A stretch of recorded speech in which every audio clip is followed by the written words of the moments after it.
There's a pretty one, Ulysses.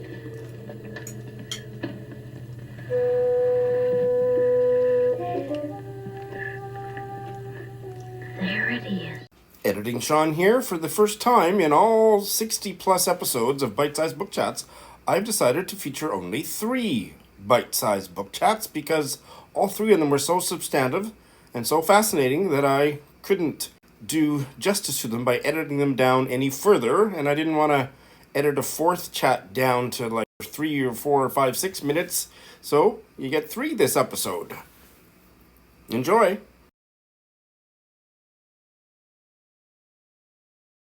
This is very exciting to welcome a brand new guest to Bite Size Book Chats. This is Nnaemeka from Nigeria. Welcome, Nnaemeka. Thank you, Sean. I'm so excited to be here. It's great to have you here. And everybody, you must check out Nnaemeka's Instagram. It is a hotbed of queer African literature and queer literature and African literature. It's really wonderful. So today you're going to talk about, I believe it's your favorite novel or one of your very most favorite novels. Or is it a novel? We'll talk about that. It's called Vagabonds by... Well, Nnaemeka spent a long time getting me to pronounce the first name right, Eloghosa, and I totally blew the surname, Osunde. Please tell us about this book. So Vagabonds it's one of my favorite books of all time. And this is because I keep going back to it after a couple of months, after a couple of weeks. Sometimes I just go to it and pull strength. So Vagabonds, to me, it's like a novel in stories. A novel in the sense that all the stories assembled together in the way they are can stand as a novel. But then novel is stories also because the stories can stand independently on their own. Before the book came out, I read Rain, which is also in the book, and Gold, which is also in the book. So those were 2 short stories, that could stand on their own, but in the collection, they made more sense. I didn't know until about 10 minutes ago that the author, Eloghosa Osunde, apologies for screwing up her name so badly, Eloghosa Osunde, is a woman, not a man. Yes, Eloghosa is a woman, yeah. Tell us a little bit about how the story starts. Oh, okay. So Vagabond starts with Tatafor. So in the book, the entire book is narrated from Tatafor's point of view. So Tatafor is like an all-seeing, all-knowing being that is sort of like an angel to Echo. Echo is like the city spirits, one of the 36 spirits. So in this book, the spirits are referring to the 36 states of Nigeria.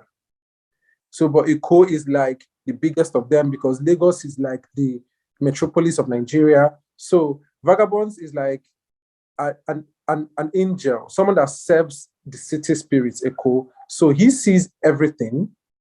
He knows everything. So he tells the stories. So it starts with Genesis, Tatafor introducing himself, telling you, warning you, you don't look back. We're always watching you. You understand? So it's very dramatic. So this spiritual entity is a good spirit, a bad spirit, or a mix? I think Echo is a mix of all of them, throughout the story. But the most important thing is that Echo likes money. That's the most important thing. Yes. So in the book, Echo likes money. I just don't want to give out any spoilers. So that's how I'm going to put it. Yeah. So it's sort of like if you have money, you are good to go. Well, I know this much about Lagos, but I think that Lagos is a good place to try and make money. Is that right?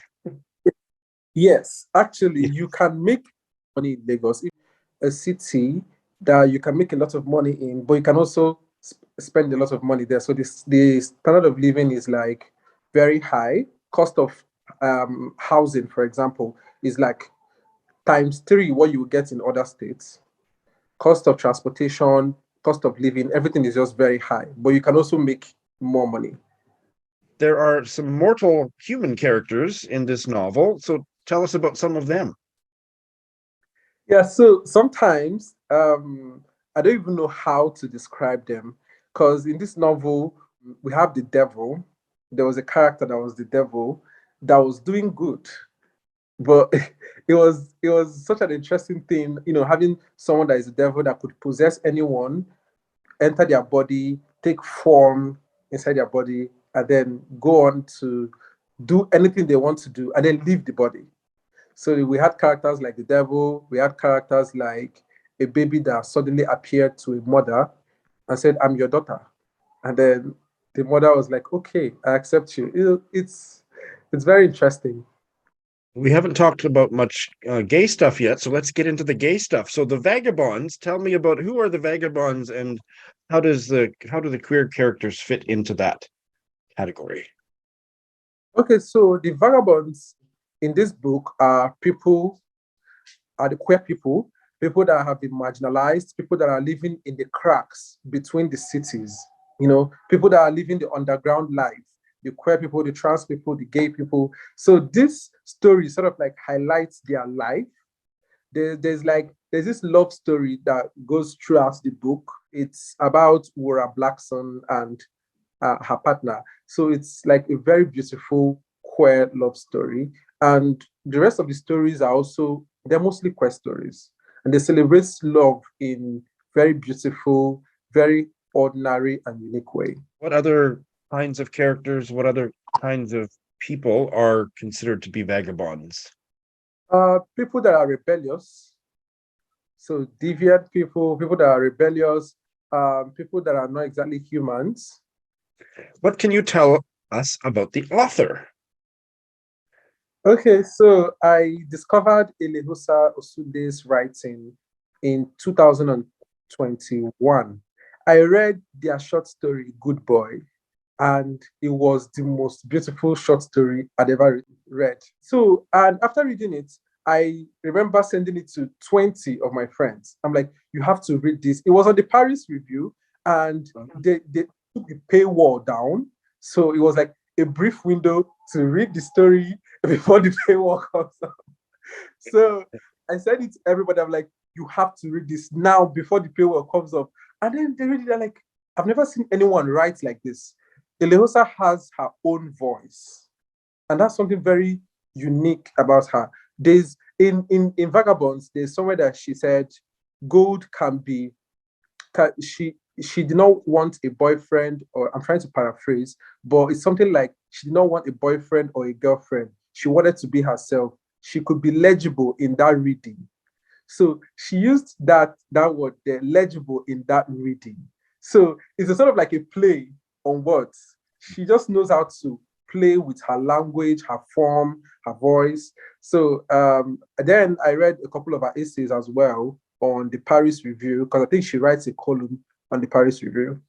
The last one was Walk Worthy, which is like this essay about working worthy as a creative, seeing yourself and believing in yourself. It's a very inspiring essay, honestly.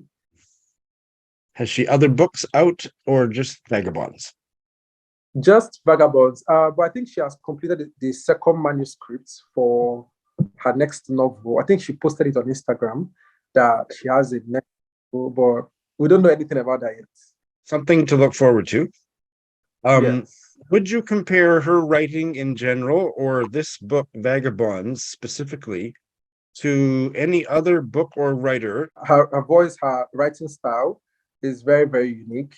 But I think there are some similarities, although not very visible similarities, between Vagabonds and Freshwater, because they are both told from a perspective of someone that is non-human, and they're both told with this great command of language. So the writer knows what they're doing. Is there anything else you'd like to say about this book in terms of why it's such an important book for you, why you love it so much? Any last thoughts? One of my favorite things about this book is an agnostic. So I am not very religious, but I read one of within the book. There's one story, Hide Us in God. That's the title. So Hide Us in God tells the story of Nkem, who is a house help to Adura. But what I find really interesting is during the narration of that story, they said that Nkem said she converted to Christianity because she believed that Jesus died and came back alive. Like Jesus gave her permission for her old self to die and for her new self to come alive. Now, I don't know if I say more, I'll give spoilers, but it was very beautiful thinking of Jesus in that light, in the light of someone who knows what it means to die, who to leave old selves behind and then come alive, in that way of like, you are free to reimagine yourself. You are free to let go of some parts of yourself. You are free to grow, to shed out old skin. So I kept going back to it and thinking about it. And it's such like a very different point of view to Christianity, to religion as a whole for me. Oh, very well said. Well, I wanted to read this book before, and now I really, really want to read this book. So thank you so much for telling us about it. And Nnaemeka, you are an excellent guest. Will you come back? Definitely. Sarah from the Netherlands is back. Hello, Sarah. Hello. Nice to be back. Thanks for having me back. And Sarah is supposedly from the Netherlands. I have no actual proof of that, but she is very much of one of the very best bookish podcasts out there called the Bookcast Club. So you must all go check out that podcast. It also has at least one, well, sometimes even two booktubers that are co-hosting at various times. So Sarah, welcome back. Thank you very much. Thanks for having me. And we are here to talk about a really interesting sounding book. It is called With the End in Mind, Dying, Death, and Wisdom in an Age of Denial by Kathryn Mannix. Mm-hmm. Tell us about this book. Okay, so Kathryn Mannix is a palliative care doctor in the UK. And so what they are doing in palliative care, if your viewers aren't aware, is they're making people more comfortable and they're looking after the symptoms that they have that are so when people have like a terminal illness or a very serious illness, that will come with a whole host of symptoms that cause them discomfort. So e.g., if you have cancer, you'll be in a lot of pain. And in palliative care, what they're doing is looking after those symptoms, not because they're actually trying to treat the disease, but because they're trying to improve the quality of life. And oftentimes this will be because the person is at the end of their life if they have a terminal disease, and they're trying to make them more comfortable and trying to give them some dignity and just, do as much as they can for that person. And the disease itself is sort of a moot point at this time. And what Kathryn is doing in this book is she's giving you little vignettes of different people that she has met in her time working as a doctor, and how each person approaches death and how the patterns that she sees and what she's learned about how to talk to people about death.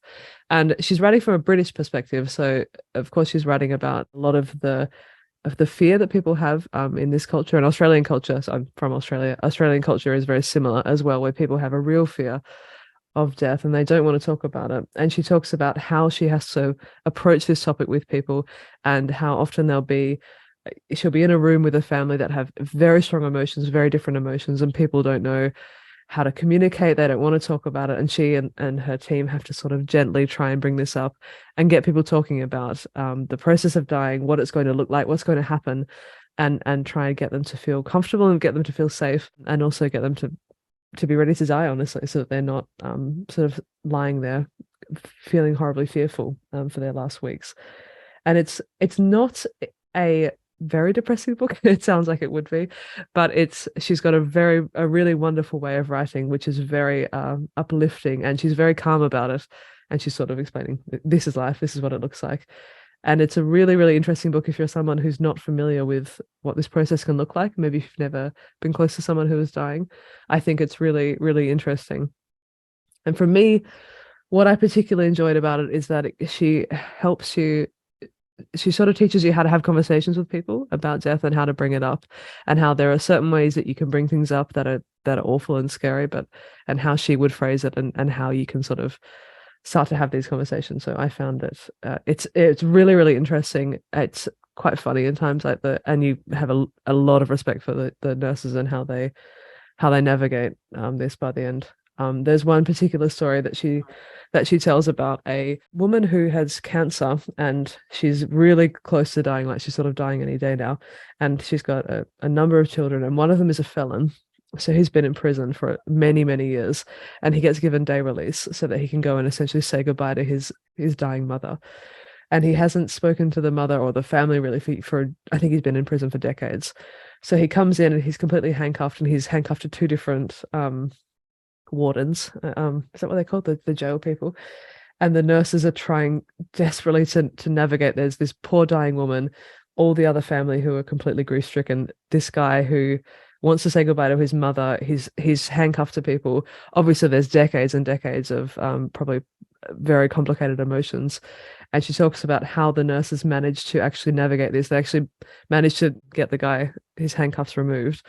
And obviously, it's a very complicated situation. This is not going to cure the family, but they managed to get them this sort of few hours of peace with this family, so they can properly say goodbye to this woman. And it's just, you have so much respect for them at the end, how they managed to navigate these incredibly complicated situations. It's really, really interesting. And yeah, I thoroughly recommend it as a nonfiction. Well, and I can tell I'm dealing with a podcaster here. I couldn't get a word in edgewise. Oh, and sorry. No, I didn't need to get a The floor word is in mine. edgewise. My God, you've totally sold me. It reminds me a little bit of a book that I just finished the other day, a novel called Mayflies by Andrew O'Hagan. Do you know that book? I've seen this cover. I don't know anything about the book, but it's a beautiful cover, I think. It Yeah, is sounds a familiar. beautiful photograph. And I don't know, I probably can't say any more without kind of spoiling the book. So I'll just put that to one side. But it is a book, if you check into it, or I can tell you privately. But if I say any more, it's going to spoil the second half of the book for you. So instead, I'll ask this question. Does it touch on assisted death, assisted suicide at all? Those Not kinds so of far. issues? I've got about 20% of the book to go. And I think no, she's not going to talk about it. She certainly obviously they do end up treating people in a way that's not quite on board. No, not quite above board. Up the But morphine or whatever, yeah. yeah, exactly. But no, there's nothing about. I guess she's still a practicing doctor, so she's not going to put anything Put it on in paper the that book. she's done that's technically I illegal. don't think Britain is the UK is particularly evolved legally on that issue. Canada we updated our laws a few years ago, so it's quite easy to have that done now Yeah. legally. Without making a big story of it, I had an experience when I was in my 20s of a friend of mine who was a gay Roman Catholic priest dying of AIDS. And he was a generation older than me. So he was a wonderful man. And he was in hospice care at the Catholic Priest and Nun Hospital as a gay man dying with AIDS. So the staff, like, it was just a really weird situation to walk into for me. And he was so far advanced in his illness that we couldn't actually talk. And I just discovered things within myself, spending time with him, seeing him, several times a week over the last couple months of his life, to do with how to communicate with somebody who you can't talk to, really, and playing music and harmonizing my breath with his as a way of kind of meditating.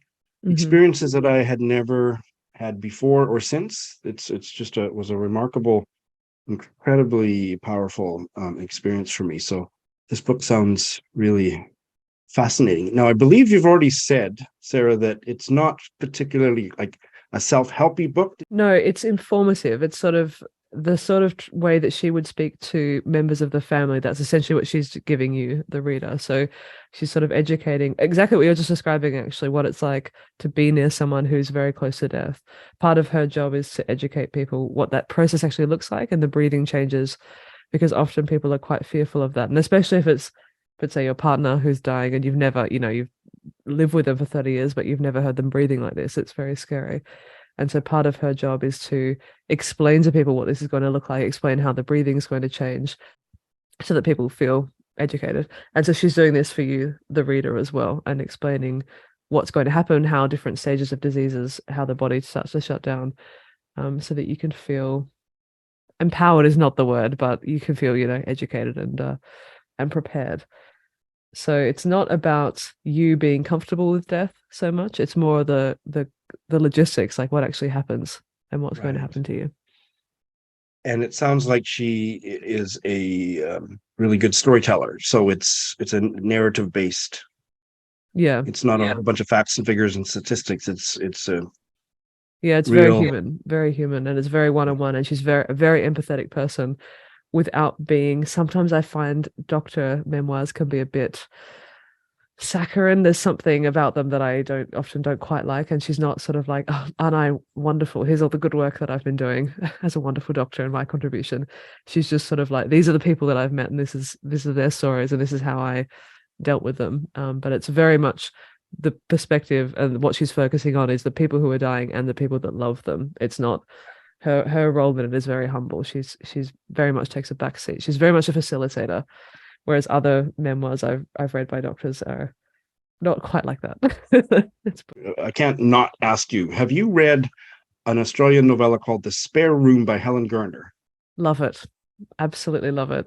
Yeah, Really it's been fabulous. thinking I of that think as you've been actually talking. I read it because of you, actually, now that I think about that. Well, of course you did. If you ever need any other recommendations for Australian literature, Sarah, just please ask. Wasn't that powerful book Loved about it. all of these issues that this book addresses? Yeah, I Oh, absolutely love that. So that's about, for people that don't know it, about a two older women who are really good friends, and one of them is dying of cancer, and the one who is dying starts going through all this like alternative therapy because she's in denial and she's desperate for a cure. And it's told from the perspective of the other friend, and it's autofiction, I believe, because the main character is Helen herself, and it's about how she sort of wants to be supportive, thinks that this woman is being taken advantage of, knows that she's in denial, doesn't quite want to sort of take her by the shoulders and say, you're dying, get a grip. And it's really beautiful. she was spending her life savings. She wasn't going to have anything left, and Yeah. it was so obvious to the narrator, Yeah. the friend who was not dying, that it was a quackery. Yeah, what a powerful novel. So Yeah, very warm. I loved the whole tone of it. It's brilliant. And I felt it was not often that you would read a book like that, which is about two women who are really good friends. Neither of them have partners from memory. So it's just sort of entirely focused on their friendship and how they're relying on each other. Yeah, very unusual. yes. Well, this book sounds amazing, and it sounds like, I mean, there's nobody that this book wouldn't be relevant for at some point in their life, but it's maybe not a book that everybody would rush to pick up. But I'm going to be one of those that does. There is an episode, actually, if people are not sure if they would like it. There's a podcast called Griefcast, which is about, it's a much more focused on the grief itself than this book is. But she is, the author is in an episode, and that's how I found that book. So I can put the link. I'll send you the link, Sean. So if you want to sort of just dip your toe in the water and get a feeling for how she actually writes, the episode is very close to how the book is. So that's a good way to try it. So if you're not sure if you might feel that it might be a bit uncomfortable for you, this is a good way to try it, I would say. Oh, that's excellent. Yeah, I'll definitely have that in the show notes. And Sarah, thank you so much for stopping by to tell us all about it. Thank you so much. Editing Sean here. About a month ago, Sarah and Jenny of the Bookcast Club podcast had a special episode all about reading and books and grief and death. It's one of my favorite episodes they've ever done.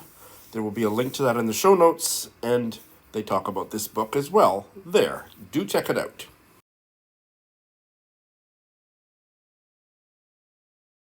Well, this is a special treat to not only have another quite prestigious and wonderful booktuber on my channel for the first time, but also somebody who has a really great name.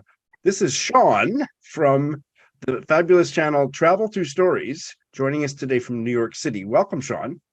Thanks for having me, Sean. I appreciate it a lot. Well, so why do you spell your name wrong? Yeah, I think it's just a parent's dream of retaining their Irish heritage as American immigrants kind of continue to lose our links to our past. I think my name is the one spelled wrong, but anyway, Sean is an incredibly literary reader. So his channel is just a treasure trove of literary fiction. Tell us what you do over there, Sean. Yeah, so I primarily review I like to say I primarily do translated literature, though that isn't quite the case. And I also like to say that I do like contemporary literature, though that also isn't quite the case. So I do a little bit of everything. My interests are kind of very wide reaching. I have a special affinity towards Scandinavian literature, I think. That's one thing that I'm just kind of drawn to, kind of based off of my academics. But Well, you've opened the door, so let's go there. So what are you working on academically? so academically, I'm a PhD candidate in English department, which is just kind of where I ended up. I'm a medievalist, so I do a little bit of literature, a little bit of language, a little bit of history, but I primarily do Old Norse and Old English. So I'm working on a dissertation right now. We are here to talk about a very, very modern American novel. It is called Deluge by Stephen Markley. And I'm curious about it because I read and loved his debut novel, Ohio, that came out about 3 years ago, maybe 2018. And I've been waiting and really wanting to find another book by him. And this one came out a couple months ago. And then it's 900 pages or something. And so now I'm intimidated to even start it. So your mission, should you choose to accept it, Sean, is to convince me that I need to give this a try. Please tell us about this book. Yeah, so this is actually the first Stephen Markley novel that I read. I haven't read Ohio, though apparently I found a copy in my library the other day. Apparently my wife bought it some years ago. But I was actually doing a little bit of research on Markley, and apparently he started both of these books kind of simultaneously, and then put aside the Deluge and finished writing Ohio, and then picked up the Deluge much later. So this book is, I think, like 12 or 13 years in the making, but it's really a 880-page kind of American epic that takes place between the years 2013 and like 2040. So it starts, in the present time and then kind of moves forward. And so it's, in some ways, feels like a post-apocalyptic novel or a dystopian novel as we move into this future that is ravaged by ecological disasters and climate change and all of the political and societal problems that come with that. But it's really not dystopian or apocalyptic because it's just so immediate. It just feels so real and so there's no way to stop the deluge that's coming, essentially. Is kind of one of his points, I feel like. And so just extrapolating from my experience of Ohio, it sounds, I'm going to take a guess that he gets you deeply, deeply invested in the characters, despite you knowing and accepting from the outset that they're all going to die horrible deaths. Would that be kind of... More or less, yeah. When I say epic, I kind of use that word probably too much. When I say epic, I mean like temporally and geographically. It's kind of all over the United States. But there are also dozens of characters. I think there's like 8 or 9 or 10 or something different point of view characters that we follow. And what's interesting actually is that he tells each point of view has a different structure, a different form. So we get one guy, everything is told in the second person. One guy, the chapters work sort of as academic journals that have like an abstract and a conclusion at the end. So he kind of links the form with the sort of personality types of each of his characters, which is quite interesting. It's kind of uneven. Occasionally it works, occasionally it doesn't work. But yeah, absolutely. Terrible things happen to these characters as, again, the world is just sort of crumbling due to the ramifications of every sort of ecological disaster linked to climate change. I remember, I can't remember if it was something you sent to me privately or you were tweeting about it, but that you struggled with this novel. And that wasn't all bad and it wasn't all good. Can you elaborate? Reading this book was a complete chore in a lot of ways. I think it was I think it's a very good book, and it's one that I do recommend to people. But I think I tweeted something like, no book has so adversely affected my daily mood than this book. This book really did put me in like a pretty serious rut for about 2 weeks as I was reading it. I read like pretty serious literature about pretty serious topics, but this just focusing on every single aspect of specifically American society that will be affected by climate change, from economics to inflation, the increasing rift between the rich and the poor, to everything. It's just so all-encompassing. I'm a pretty pessimistic guy in kind of before that, so having all this thrown into my face and forced to deal with it, this book hurts. I think in the way that you're saying Ohio hurts. This book hurts. You finished it some weeks ago, or maybe even a couple months ago. Where are you at with the book now? Are you glad you read it? Yeah, I mean, it's one of those things where like this book isn't going to convince anybody of the dangers of climate change, because the people who know about climate change and all this stuff, we already know that all this bad stuff's going to happen, right? But he puts it in front of your face and forces you to witness it, and that creates such pathos in a conversation that is, I think, our conversations around climate change are often like too logical in a way. They're kind of too like scientific, and we don't really get the pathos of what's actually going to happen when there are massive immigration crises and stuff like that. So looking back on this book now, I mean, there are so many moments that just are burned into my head that disturb me and worry me about the future, because again, while this novel is sort of dystopian, it doesn't feel unrealistic in the way that a lot of dystopians do feel. It feels very, very immediate. And it begins in 2013. It begins in the past. We've already been ravaged by the effects of ecological disasters due to climate change. But just the way it ramps up and just gets worse and worse and worse. Emotionally, I grew up in a very like toxic masculinity kind of way, so I don't really show my emotions too much. This book will stay with me in a disturbing way. Okay, well, this is fascinating, because what I'm picking up, and tell me if I'm off base, is that really you're not faulting the book for how it made you feel. In a way, you're paying homage to the book. It was a significant literary achievement to affect you as deeply as it did. Am I getting that right? Yeah, I think so. I think a lot of people might pick up this book and read some of these moments as being like overly alarmist or being kind of overly indulgent. And it's almost kind of like a form of, forgive my use of the term, but almost like a form of like torture porn in a way that some of like dystopian books can be. But I think it's pretty good. I think it's quite good. I think the characters occasionally feel a bit flat, but I think there's a reason for that. And I think he's trying to make his characters feel helpless in the same way that we feel helpless. A lot of our characters kind of enter the upper echelons of power in America. They either get into politics or lobbying or activism. And so they become sort of, for the most part, influential people, powerful people.